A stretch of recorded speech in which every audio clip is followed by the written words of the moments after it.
I'm Veronica Dudo. Tonight on EWTN News Nightly, Venezuelan aftermath. As President Trump heads to North Carolina to meet with troops involved with the capture of Nicolas Maduro, the plans for the South American country begin to take shape. Sending backup after its time in the Caribbean, the USS Ford is on the move again. Where it's going. All but certain funding for the Department of Homeland Security is about to run out, so what happens now? We're on Capitol Hill. Plus, it's more than candy, hearts, and flowers. As America prepares to celebrate Valentine's Day, we look at the saint behind the celebration. These stories and more tonight. From EWTN, the Global Catholic Network, this is EWTN News Nightly. Thank you for being with us on the feast day of Blessed Jordan of Saxony. Our top story tonight. President Donald Trump congratulates U.S. Special Forces for the amazing feat they pulled off earlier this year, nabbing Venezuelan dictator Nicolas Maduro to face drug smuggling charges in the U.S. Today, the president traveled to North Carolina to commend the troops for what he called an unbelievable operation. This as the future of Venezuela and its massive oil reserves begins to take shape. White House correspondent Owen Jensen reports. Veronica, good evening to you. Tonight, President Donald Trump says the relationship with Venezuela is as good as it could possibly be, and he praises the country's current leader. Headed to North Carolina, President Donald Trump, before boarding Marine One, stops to talk with reporters. Well, we have a very good relationship with the president of Venezuela. As you know, we're working together very closely.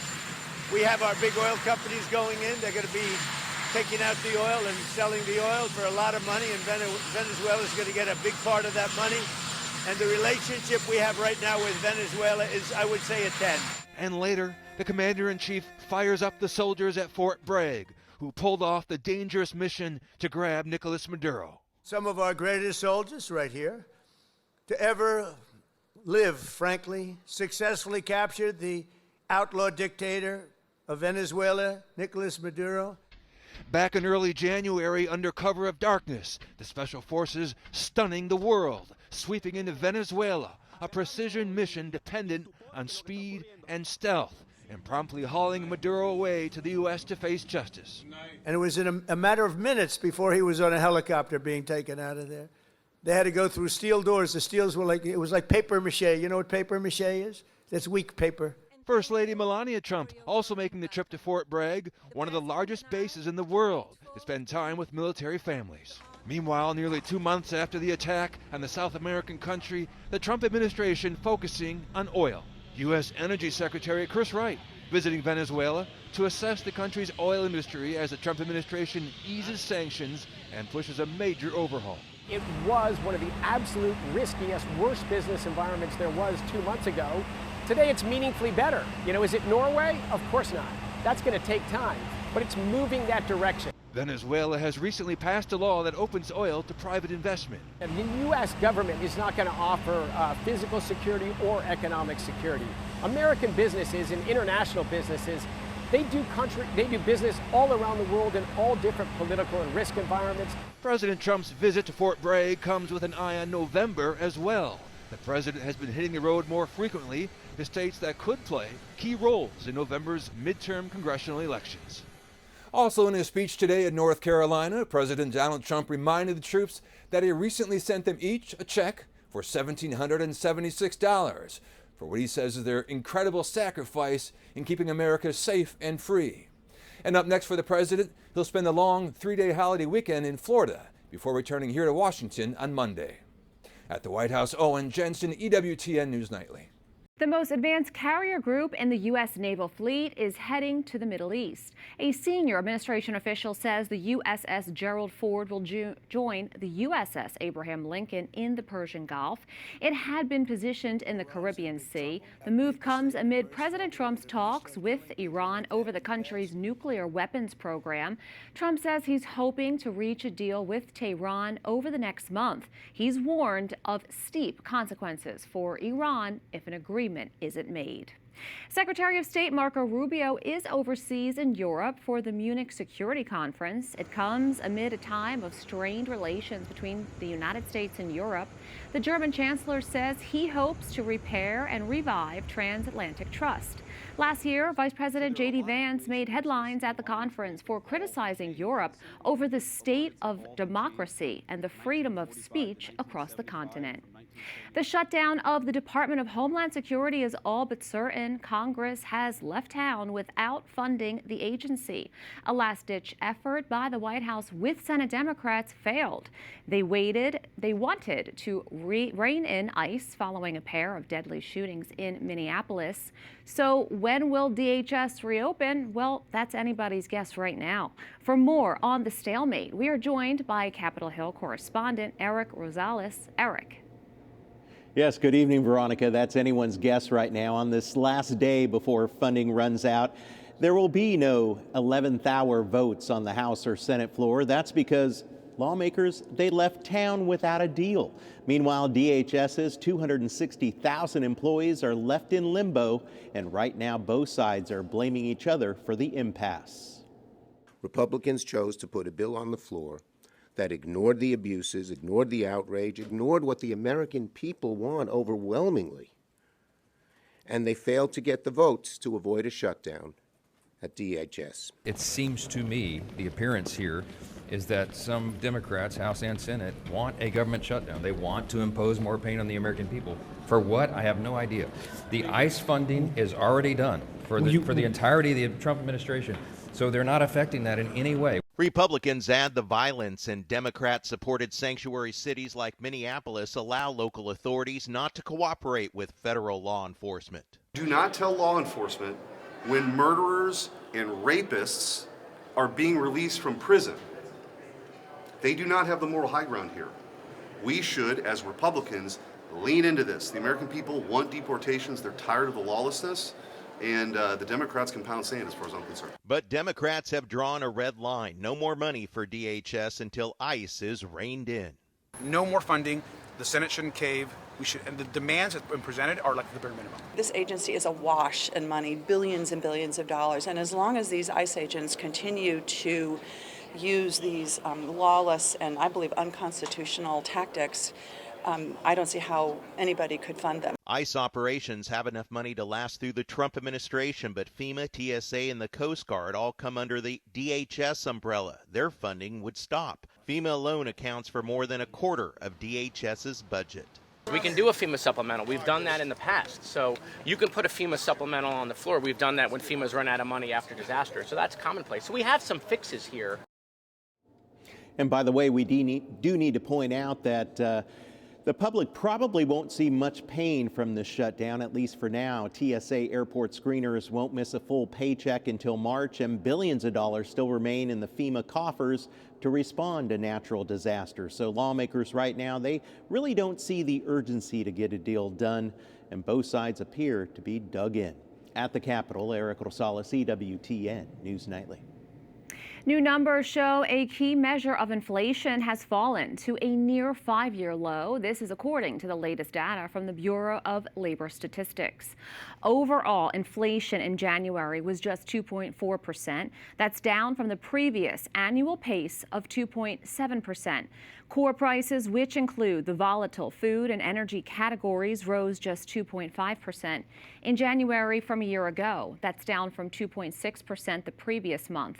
If inflation gets closer to the Federal Reserve target of 2%, it could allow the central bank to cut its key short-term interest rate further this year, as President Trump has repeatedly demanded. It was 10 years ago today that Catholic Supreme Court Justice Antonin Scalia died of natural causes. He was nominated by President Ronald Reagan for the Supreme Court and sworn in September of 1986. Justice Scalia served on the court for nearly 30 years. His tenure was marked by his originalist arguments, sharp mind, and strong opposition to abortion. Justice Scalia was 79 when he passed away. We have a lot more still to come on EWTN News Nightly. Faith at the Olympics. Bold witness, controversy, and tough calls. We'll discuss. And Sister Thea Bowman's journey toward Catholic sainthood moves forward more than 35 years after her death.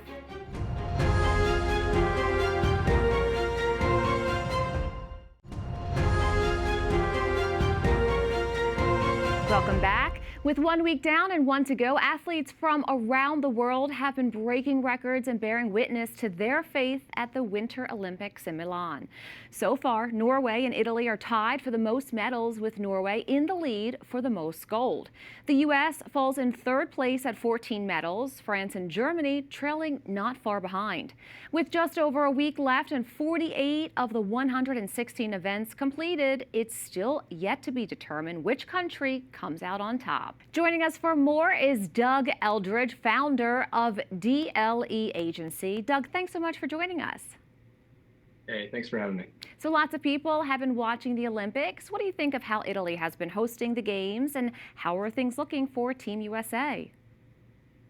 Well, I think Italy's been a fantastic host on every front. I mean, first of all, they place such a focus on sustainability, and by that I mean using pre-existing buildings. And you can look to past Olympics as really a marker. London leveled East London prior to the games and used it and put up new apartment buildings for athlete housing, and afterwards converted it to first-time apartment owners or renters. By contrast, Rio, just a couple of years later, built all these structures overlooking the favelas, which was the slums of Rio. And in the months following the games, they were in just disrepair. So the fact that Italy's done that is fantastic. But more on the faith side, you can go just 2 years ago. The opening ceremony for the Paris Games, they made a mockery of the Last Supper, right, which was largely derided and jeered, and for good reason. Demonstrably Parisian, but artistic foot afoul. By contrast, when you go to a country that's 70+ Catholic, I think faith has been the common thread woven throughout. It's been indicative not just of the presentation, but the athlete statements afterwards. It's really been a well-run games. It really has been incredible watching. So many people have been excited, especially for the points that you raised. Now, a Ukrainian athlete was disqualified from the Winter Olympics over his helmet honoring those who have died in the war. What do you think about the International Olympic Committee's decision that the helmet of remembrance violated its rules prohibiting political statements? Well, I have a little bit different view. Having been an agent and had the privilege of representing numerous Olympic athletes over the years, IOC is very, very particular insofar as not just what is said and done in the games, but in the run-up to the games. In sports parlance, we would call this an unforced error, meaning he had every ideation and alert before this that this was a no-go. He hit the rumble strips long before the guardrail, a little on the cliff on the other side. They're very guarded insofar as political commentary, either direct or more subliminal. This was an absolute no-go. If I had been advising him, I would have said to save it for the media pool, the press conference after your competition, put the helmet on the table and say, I'm happy to talk about my performance, but what I really want to talk about is this helmet and what it represents. The people that came behind me, and more importantly, the people that will come after me to talk about the sacrifice and service that they made. There was a time and a place for it, and he just missed it. And unfortunately, this has become a prevailing headline. And being a journalist, of course, to be in that room to ask questions, that would have been a really great moment. Right. Now, there's a very unique situation happening. Notre Dame and Villanova received special approval from the NCAA to open their basketball season on November 1st in Rome. Can you share with us more about the preparations, and do you think Pope Leo will attend? Well, if I were a betting man, I'd say the odds are heavily in favor that he's going to not only have a good seat, but as one of my favorite headlines, I think it was from USA Today, they said the Pope gets a home game. I love this idea and I love the concept, but more than that, I also love the framing because it's going to precede, I think it's set for November 1st, right? So it's going to literally be the lead-in to NFL football. So the viewing audience is tremendous. And what better place to have two faith-based, traditionally Catholic universities than playing in Rome. And I love, just from a PR standpoint, what the Vatican is doing insofar as altering their messaging, not their word, but their messaging, from the prominent DJ that's gotten so many clicks and so many views across social media to now really having a home court advantage, right, for a game like this. I think it's so smart, and so it's such a way to connect to the younger generation, to make sure that if this were a relay race, the baton isn't dropped when we pass it to the younger generation. It's a smart way to connect with them, and I love what they're doing. Not only the first American Pope, but certainly a lot of new things. Very exciting. We'll continue to watch. Doug Eldridge, thank you so much. Thanks for having me. More than 35 years after her death, Sister Thea Bowman's journey toward Catholic sainthood is one step closer. The initial phase for the potential canonization of the Mississippi-born sister ended at the Catholic Diocese of Jackson this week.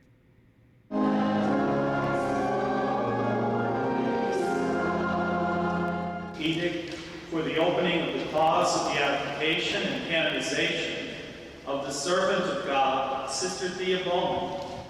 Jackson Bishop Joseph Kopach opened the canonization cause for Sister Thea in 2018, and earlier this week he celebrated a mass as part of the closing ceremony. The granddaughter of a slave, Bowman, was born on December 29, 1937 in Yazoo City, Mississippi. She converted from Methodism to the Catholic Church when she was just 9 years old. She joined the Franciscan Sisters of Perpetual Adoration at age 15, enrolling at the same time in Viterbo University, which was run by the Franciscan Sisters. While studying at the Catholic University of America, from which she earned a doctorate in English in 1972, Bowman helped found the National Black Sisters Conference. She would go on to teach for years in La Crosse, Wisconsin.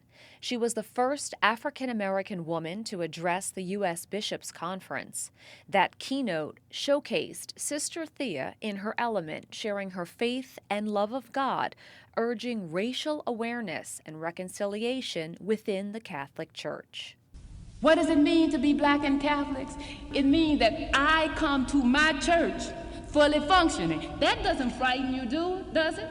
I come to my church fully functioning. I bring myself, my black self, all that I am, all that I have, all that I hope to become. I bring my whole history, my traditions, my experience, my culture, my African-American song and dance and gesture and movement and teaching and preaching and healing and responsibility as gift to the church. This opportunity to bring her Jackson Bishop Joseph Kopach talked to EWTN about what he thought Sister Thea's legacy would be. She is a great voice, a great witness, someone who just was so blessed by the Lord and her ability to proclaim the gospel with life and song and dance and word.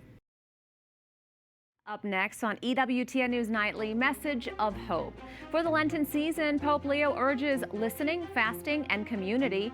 Plus, learn about the saint behind Valentine's Day.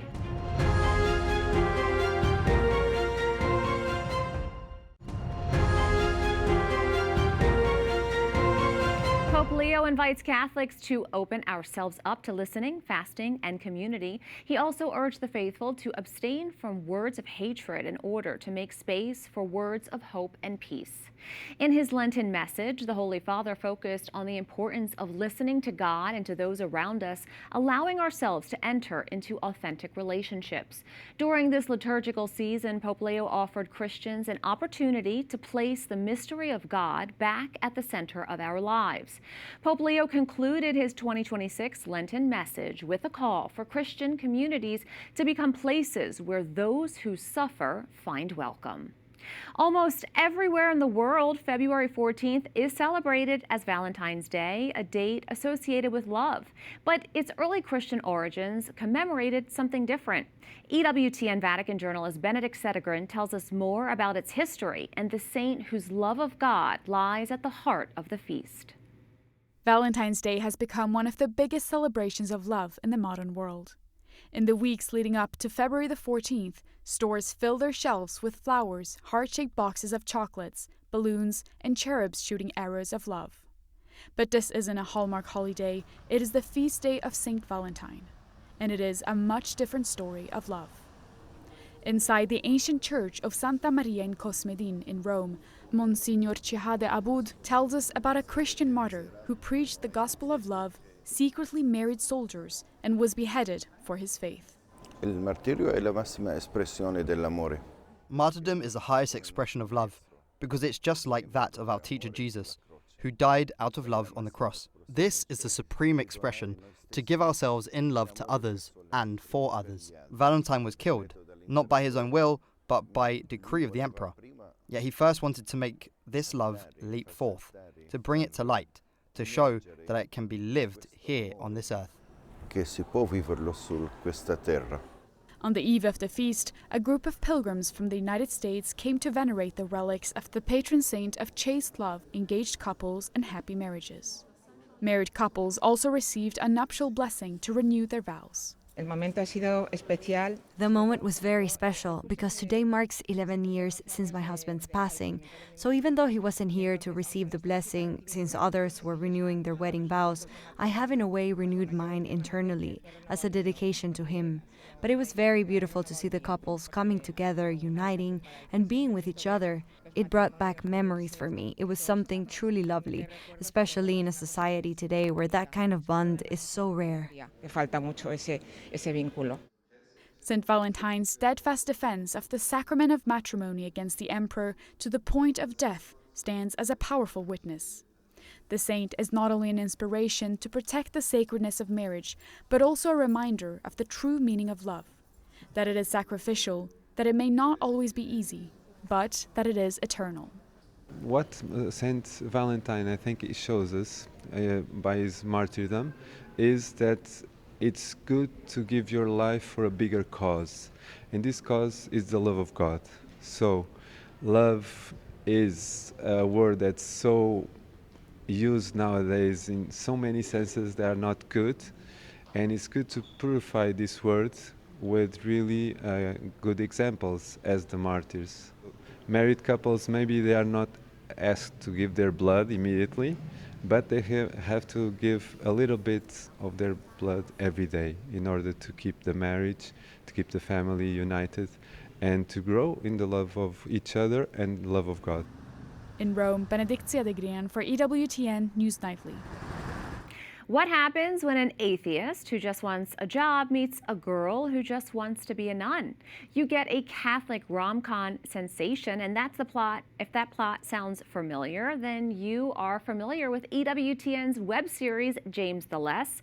Well, the show is back online just in time for Valentine's Day. Reporter Francesca Fenton spoke to the star of the show about what fans can expect from the third and final season.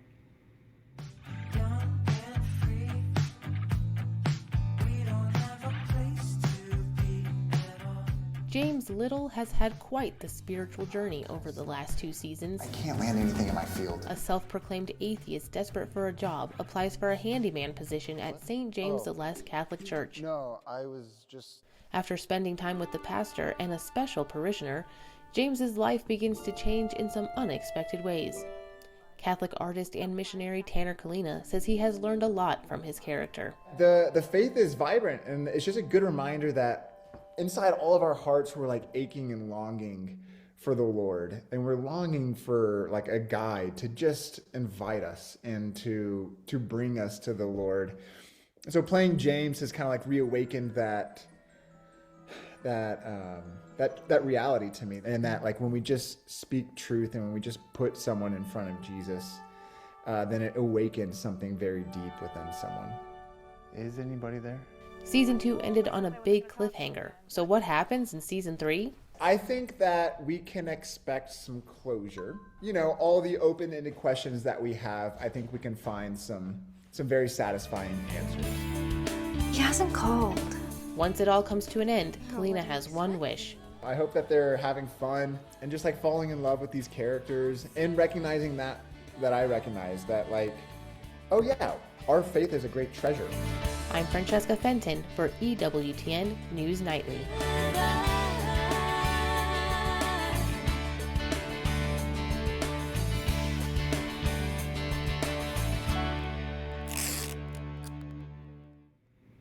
We thank you for watching tonight. Remember, you can follow us on social media, Facebook, X, YouTube, and Instagram at EWTN News Nightly. I'm Veronica Dudo. Good night and God bless.